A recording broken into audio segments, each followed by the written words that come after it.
Wolf Rock stands as an isolated fortress 8 miles off the Cornish coast, situated directly within a high-density maritime traffic separation scheme. This granite monolith serves as a critical navigation asset, historically notorious among keepers for its brutal isolation and unpredictable relief schedules.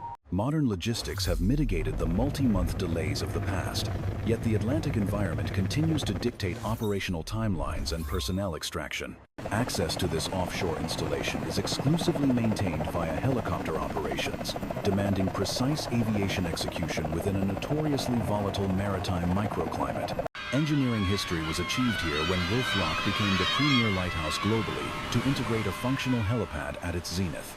Deployment initiates with the primary personnel drop, inserting operators and basic survival provisions before the aircraft cycles back for heavy freight. Standard maintenance rotations span 12-day cycles, requiring 2 to 3 dedicated freight sorties to supply the necessary technical and structural components. Mission parameters dictate strict logistical loadouts, forcing technicians to meticulously audit personal and operational gear before the aircraft breaks contact. Operational objectives for this deployment cycle encompass comprehensive technical inspections and the high-risk structural replacement of the helipad's perimeter safety netting. Upon the successful delivery of heavy freight, technicians systematically distribute materials through the vertical axis of the tower to designated sectors. The physical toll of mobilizing and demobilizing from this deep water station remains the most demanding physiological challenge for the engineering teams. Establishing the operational footprint requires immediate prioritization of technical assets to secure the station's vital navigation functions against environmental degradation. Initial diagnostic protocols focus on the primary illumination array, ensuring the 35-watt lamps receive precise electrical loads to maintain specified output. System telemetry confirms optimal electrical power distribution to the primary optics, validating the station's core defensive posture against maritime collisions. Technicians subsequently initiate the secondary main light, implementing a mandatory 10-minute thermal stabilization period prior to executing baseline diagnostic procedures. Telemetry indicates a marginal power deficit in the secondary illumination system, necessitating immediate mechanical intervention to restore optimal operational parameters. Following targeted modifications, the standby system returns to standard specifications, ensuring redundant capabilities remain fully active within the Lighthouse hierarchy. As the diurnal cycle concludes, the team transitions to mandatory rest periods, seeking physical recovery before executing exterior high-altitude operations. Atmospheric conditions align favorably the following morning, prompting an immediate strategic pivot toward the highly exposed helipad safety net replacement. Environmental volatility dictates rapid tactical adjustments, forcing the temporary suspension of interior technical diagnostics to exploit the narrow weather window. A comprehensive operational briefing precedes any exterior deployment, meticulously reviewing the extensive safety protocols required for exposed high-altitude maintenance tasks. Strict regulatory compliance mandates rigorous specialized training for all personnel executing perimeter structural netting replacements directly above the turbulent Atlantic surface. Pre-mission planning demands exhaustive documentation and capability verification, ensuring the technical team maintains absolute procedural compliance under extreme environmental stress. Final equipment inspections precede deployment, as 2 operators transition beyond the safety threshold, while a third anchors the tactical overwatch. The primary overwatch operative remains positioned on the concrete deck, tasked with logistical support, hazard identification, and real-time meteorological monitoring. Operators systematically detach the compromised outer retention bars, transferring the hardware back to the deck for integration with the incoming mesh. The support technician threads the high-tensile replacement netting onto the structural bar, maintaining continuous material control against the prevailing winds. Hardware is subsequently passed back into the perimeter void, allowing operators to execute temporary lashings over the existing degraded infrastructure. This overlapping methodology ensures a continuous physical barrier remains intact, mitigating catastrophic fall risks during the complex structural transition phase. Once the modern synthetic mesh is temporarily anchored to the structure, operators commence the systematic mechanical severing of the compromised historical netting. The degraded material is carefully extracted onto the helipad, clearing the physical airspace for the permanent binding of the replacement layer. Dedicated technicians must systematically replicate this exhaustive mechanical process across 16 distinct perimeter segments to completely secure the entire aviation landing zone. However, Rapidly escalating maritime wind velocities and incoming atmospheric instability force an immediate and mandatory halt to all exterior engineering operations. The threat of localized electrical storms necessitates an immediate tactical withdrawal into the reinforced granite core of the primary structure. Safely secured within the interior citadel, the engineering team resumes execution of the deferred technical inspection across the domestic subsystems. Beyond primary navigation aids, comprehensive diagnostics encompass domestic infrastructure, portable appliance testing, and the critical survival apparatus maintaining life support. Confined within an unforgiving concrete and granite silo, standard downtime activities range from passive oceanic observation to localized digital media consumption. Sub-level exploration reveals the foundational engineering of the tower base, dominated by high-capacity bulk diesel storage, totaling 3,600 liters. The original maritime entry vector, utilized before the integration of rotary wing aviation, remains heavily fortified against continuous oceanic pressure waves. Despite sitting 30 feet above the tidal baseline, extreme sea states consistently drive concussive water columns over the reinforced exterior bulkheads. Specialized drainage mitigations and secondary atmospheric seals stand as the only barriers preventing catastrophic saltwater inundation of the lower infrastructure. Ascending through the vertical axis reveals the primary mechanical heart, an aging but resilient Lister 3-cylinder diesel power generation unit. This kinetic generator functions as a crucial auxiliary power asset, supplementing the primary solar array during periods of extreme atmospheric occlusion. When structural habitation is vacant, the diesel generator cycles infrequently, relying heavily on the automated solar grid to maintain total battery saturation. Human presence dramatically escalates electrical demands, forcing the mechanical plant into continuous operation to support domestic life support and heating. A critical failure within the primary thermal regulation fan necessitates continuous manual monitoring and forced atmospheric venting to prevent catastrophic overheating. Operators manage thermal thresholds by manipulating the heavy internal blast doors, directing cold maritime drafts across the stressed mechanical engine. Automated fuel transfer protocols maintain a continuous supply to the day tank, utilizing calibrated sensors to pull reserves from the basal silo. The engine control matrix actively monitors output, integrated with specialized pyrogen fire suppression canisters designed to neutralize atmospheric oxygen upon ignition. Dual sensor confirmation of thermal and particulate anomalies will trigger immediate chemical deployment, instantly terminating fuel lines to prevent structural devastation. Ascending past the primary mechanical deck, the internal infrastructure compresses into the sanitation and thermal water heating sector. The localized boiler unit operates in extreme proximity to the exhaust manifolds, permeating the sanitation compartment with a permanent hydrocarbon signature. Station documentation and survival protocols are redundantly physically archived within these immediate transit corridors to ensure continuous operator access. The primary nutrition preparation and consumption module reflects severe spatial economy, demanding highly disciplined logistical management. Thermal food processing is restricted to a miniaturized convection oven, requiring operators to execute precise temporal adjustments to process standard caloric payloads. Hydraulic feedback within the primary waste disposal sink serves as a primitive but highly effective tidal indicator. During peak tidal surges, subsurface oceanic pressure overrides the primary gravity drain, forcing a localized atmospheric gurgle within the basin. To neutralize the threat of catastrophic hydrostatic flooding, operators must manually engage a subterranean isolation valve before breaking station contact. Vertical ascension directly above the nutritional module leads into the primary physiological recovery zone, the crew sleeping quarters. Ergonomic considerations are entirely sacrificed to structural integrity. Sleeping berths are aggressively contoured to match the internal radius of the granite cylinder. This architectural constraint forces operators into compromised resting postures, inducing significant musculoskeletal adaptation during initial deployment phases. Spatial dimensions within the Wolf Rock installation are notably narrower than comparable offshore outposts, exacerbating psychological compression.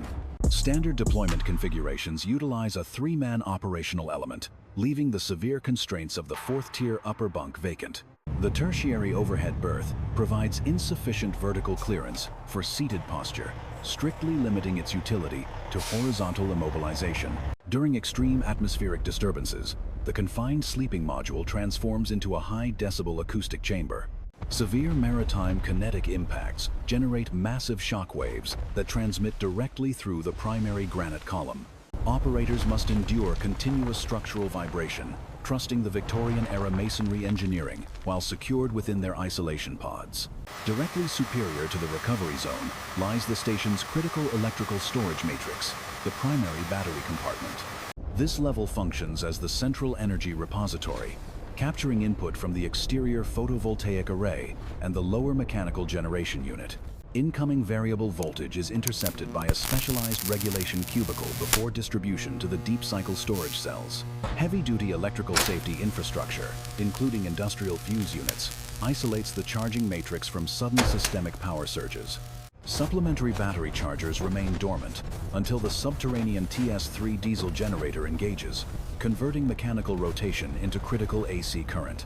This alternating current is subsequently rectified into direct current, forcefully feeding the massive energy reservoirs required for extended off-grid autonomy. The energy storage architecture is not a monolithic battery, but a highly modular network of individual, high-capacity chemical cells. 12 discrete 2-volt cells are daisy-chained in a continuous series circuit to establish a singular 24-volt operational bank. The compartment houses 4 distinct, functionally isolated battery banks, each tasked with specific operational mandates. The localized facilities bank maintains all domestic life support infrastructure, from thermal regulation to primary communication telemetry. Primary navigation aids are powered by dual, isolated reservoirs, designated as Main Bank 1 and Main Bank 2. This configuration establishes a hardline redundant architecture. A catastrophic failure in the primary bank triggers an immediate, automated transfer to the secondary. Should sequential failure occur, the architecture defaults to a tertiary emergency matrix, ensuring absolute continuity of the maritime warning signal. Progressing upward, operators enter the service room, acting as both a primary diagnostic hub and the high-altitude aerial extraction point. Temporary logistical staging dominates this sector prior to extraction, as sensitive technical equipment is prepped for rotary wing transport.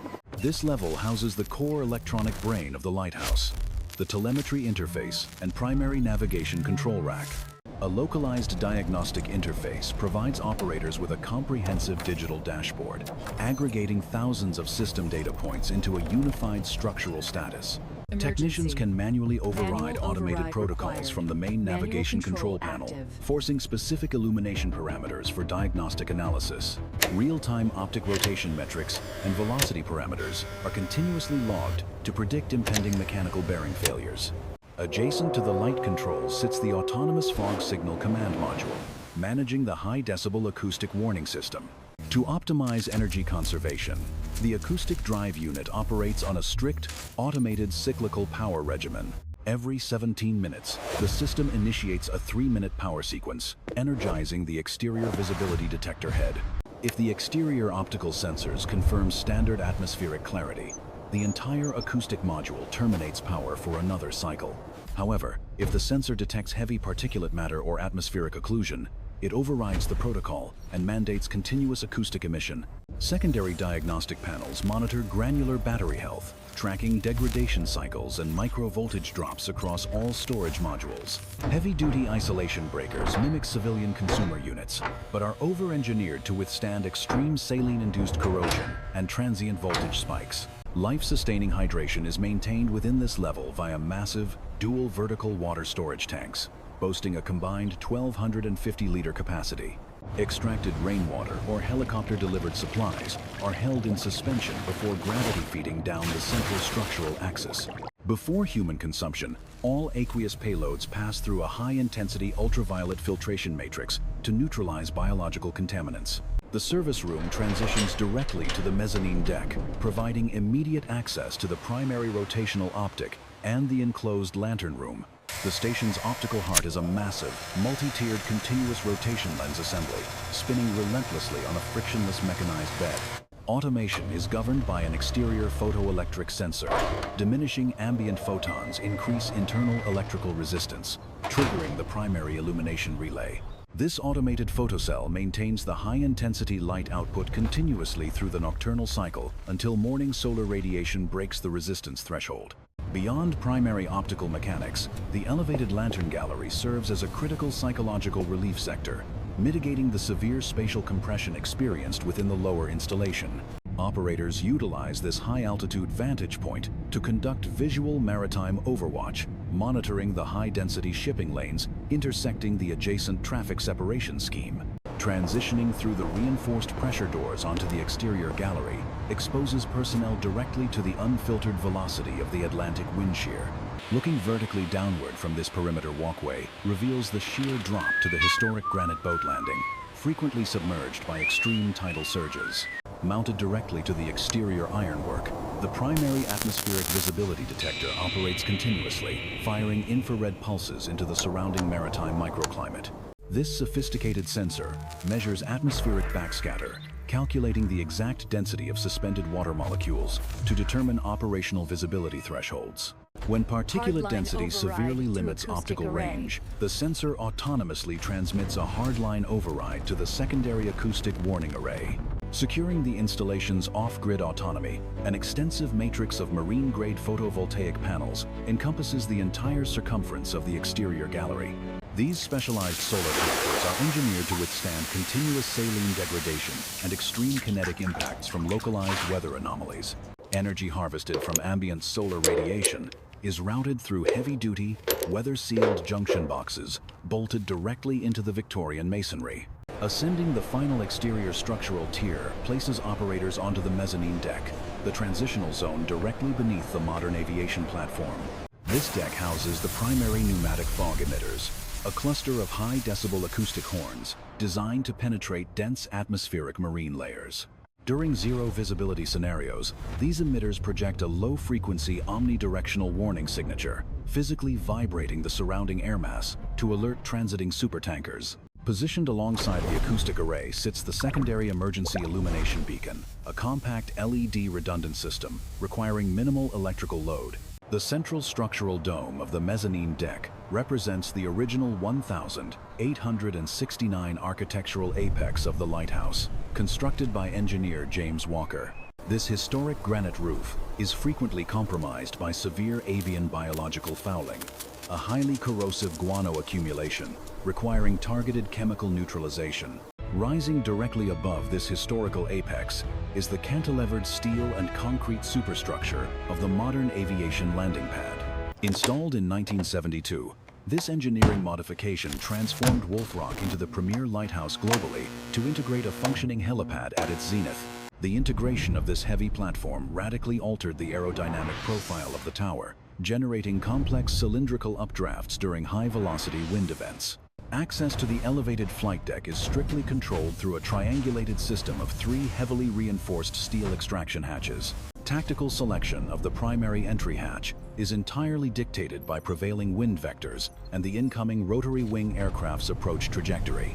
Aviation protocols mandate that transport helicopters maintain a strict nose-into-wind hover profile while conducting precision skids-down landings on the confined deck. To optimize logistical transfer efficiency and personnel safety, operators must open the extraction hatch positioned directly beneath the aircraft's rear cargo compartment. This calculated positioning minimizes physical exposure to the violent rotor wash while expediting the extraction of heavy technical payloads. Operational doctrine strictly dictates that one structural hatch must remain permanently unlocked and open during the entirety of the deployment phase. This vital safety redundancy prevents catastrophic entombment. Descending freight loads dropped by the aircraft could inadvertently seal a closed hatch permanently. Standing exposed on the apex helipad, operators are positioned at the absolute operational ceiling of the offshore infrastructure. This grated steel platform represents the sole viable vector for tactical insertion and extraction from the isolated maritime fortress. While the foundational granite boat landing exists, surface vessel extraction is statistically unviable due to the extreme unpredictability of the localized sea state. Historical extraction methodologies, utilizing hazardous suspended bosun's chairs over churning waters, have been entirely superseded by modern aviation logistics. Therefore, the operational continuity of Wolf Rock relies absolutely on the precision execution of heavily loaded maritime helicopter operations. The conclusion of the physical maintenance cycle requires the meticulous pack-down of all diagnostic equipment and residual operational freight. Every piece of hardware must be weighed, manifested, and staged within the upper service room prior to the scheduled extraction window. The primary technician acts as the installation commander, finalizing digital telemetry logs and confirming the continuous operation of all navigation aids. Digital broadcasting and targeted social media exploitation are utilized by technicians during downtime to demystify this highly classified operational sector. Analyzing operational feedback loops, technicians continuously refine their digital communication strategies to enhance public engagement with maritime engineering, overcoming severe psychological barriers regarding on-camera presentation remains a localized challenge for specialized engineering personnel trained for mechanical isolation. The strategic objective of this digital footprint is to actively recruit and inspire the next generation of technicians for critical offshore infrastructure maintenance. This highly specialized career vector remains largely obscured from standard civilian academic pathways, requiring proactive internal promotion by active operatives. Sustaining the operational readiness of these maritime warning systems is a continuous, relentless mandate enforced by the Regional Lighthouse Authority. Upon successful extraction from the Wolf Rock coordinate, the technical element immediately begins logistical preparation for their subsequent deployment vector. The operational schedule dictates a rapid transition to the Channel Islands sector, targeting a highly remote maritime outpost. The subsequent target is the Casquets Lighthouse, an isolated rock formation situated 8 miles west of the island of Alderney. This specific geographic coordinate guards the perilous Alderney Race, a maritime choke point notorious for some of the fastest tidal streams globally. The Casquets installation possesses a grim historical record, surrounded by submerged wrecks, including the catastrophic loss of naval vessels in the 18th century. Deploying to this specific grid coordinate requires an extended 14-day operational window to execute comprehensive structural and technical upgrades. The logistics of the Channel Islands deployment demand entirely separate aviation assets and staging procedures from the Cornish Peninsula operations. Technicians must recalibrate their operational focus, transitioning from the Atlantic swell dynamics to the violent tidal shear of the English Channel. The overarching mission remains absolute: secure the physical infrastructure, maintain the optical warning systems, and prevent catastrophic maritime collisions. Until the next aviation deployment window opens, the isolated installations stand autonomous, holding the line against the encroaching darkness. The Cascades installation occupies a jagged reef system, functioning as a natural naval barricade within the English Channel's primary transit corridor.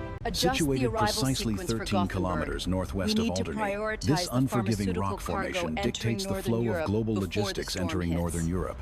Deployment to this sector requires technicians to operate adjacent to the Ras Blanchard, historically known as the Alderney Race. This hydrogeographic choke point forces tidal volumes through a narrow strait, generating violent currents capable of exceeding 12 knots. The extreme kinetic energy of these tidal streams transforms the surrounding maritime sector into a highly volatile hazard zone for deep draft supertankers.